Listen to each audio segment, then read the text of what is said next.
This episode is brought to you by ElevateOS, the only all-in-one community operating system.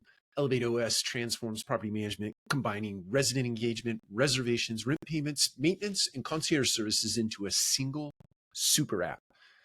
It also uniquely integrates access control, intercoms, package lockers, and thermostats, eliminating app fatigue and redefining modern apartment living.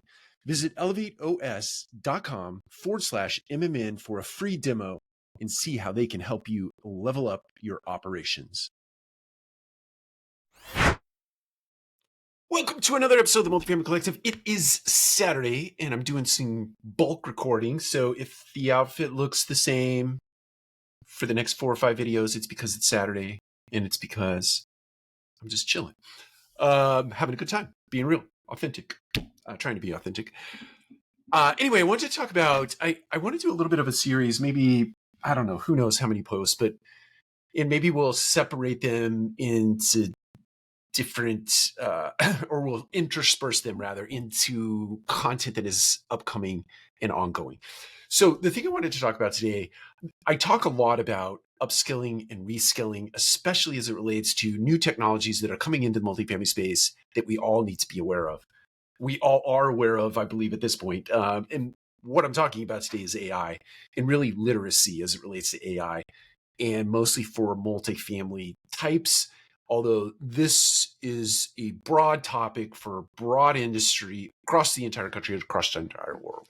AI is making its way in. It's already made its way in. It's landfall is happening.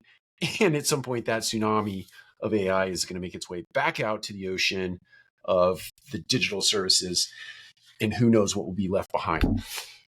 That said, we can't ignore it.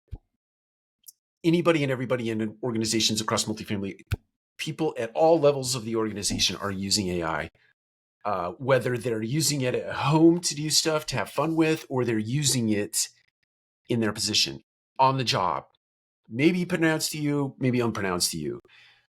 But the thing is, if you don't allow team members to actually experiment with artificial intelligence, whether it be OpenAI, or be Perplexity, with Grok, it doesn't matter. There are literally probably hundreds of AIs, if not 1,000 different AI models that you can use at this point.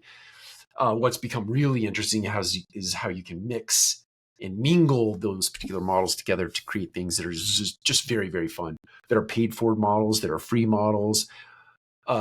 The thing I would say, you all probably know this, fair warning, AI is not always correct. When you put a prompt into an engine, it doesn't necessarily yield something that is true and accurate. So make sure that you are auditing or editing your AI responses before you post anything or publish anything out into the interwebs. So the problem is, it's out there. Don't try to control it. If you try to control it, you're only going to drive people further behind the scenes or behind closed doors to get their AI implemented into their workflows. Open it up. Put it out that people can experiment with this technology. Put it out that if somebody comes up with a neat, novel way to do something that is that saves time, that creates a better outcome, publish it out to the company.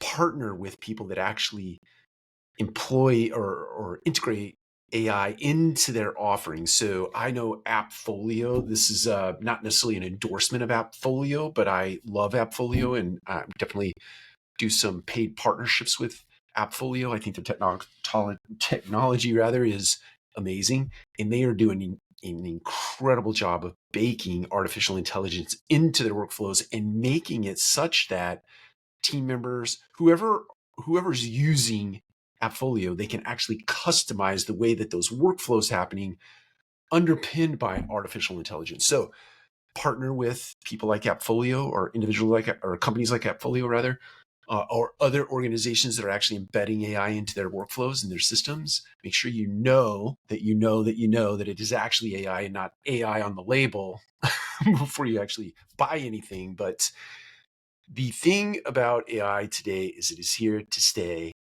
It's not going away. So make sure that you are embracing it. You're allowing your team members to embrace it. You're coming up with incredible workflows.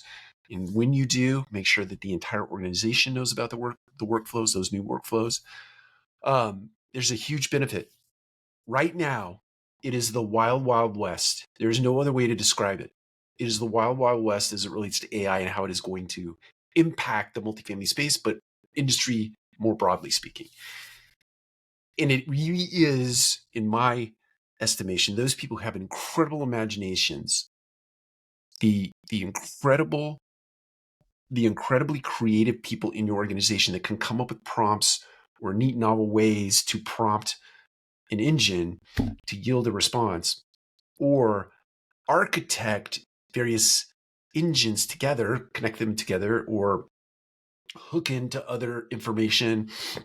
There's a lot out there to learn, but people who can stitch this stuff together, that actually have the time and the resource to look at it creatively, will win the day, in my opinion. Nobody's going out of business, but people who are really on the bleeding edge of putting AI into their systems, they will have a competitive advantage over those who are not doing that at this point. So my encouragement is get busy. Start with something super simple, OpenAI, ChatGPT.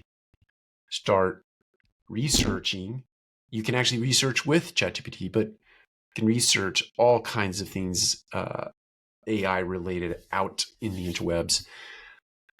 And then you can actually stitch those things together in your organization and create incredible outcomes. So anyway, the point to this entire post is upskilling and reskilling, creating AI literacy in your organization so that you can leverage it to create better business outcomes. Take care. We'll talk to you again soon.